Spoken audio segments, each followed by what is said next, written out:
Hello, my name is Mark Richards. I'm an independent consultant and hands-on software architect. Spent about the past 6 years of my career devoted to microservices. So I've seen some things work, but I've also seen more things not work.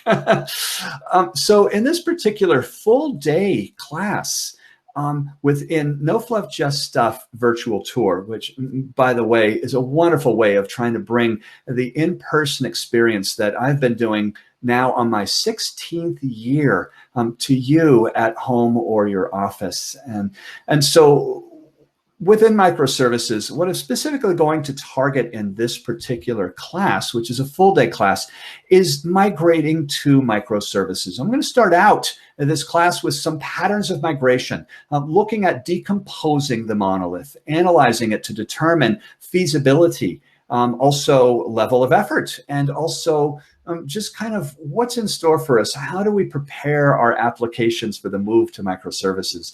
Then from that step, we'll look at part two, which is really kind of defining and creating services from that monolith.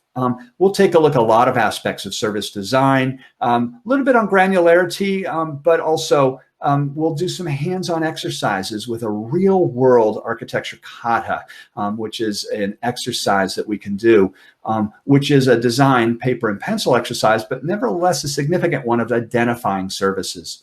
From there, we'll move on breaking apart data. We'll take a deep dive into some of the aspects of breaking apart a monolithic relational database and how do you do that in microservices. And again, that will follow up with some hands-on exercises as well.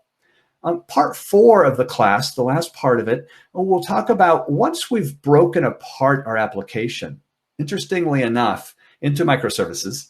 Interestingly enough, now we have to stitch it back together.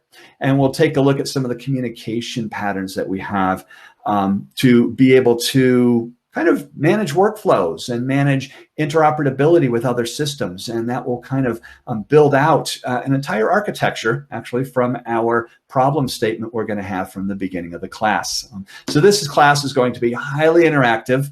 So get ready, because you'll actually be creating a microservices architecture through this class. So I'll hope to see you there, and stay safe, everyone. Bye-bye.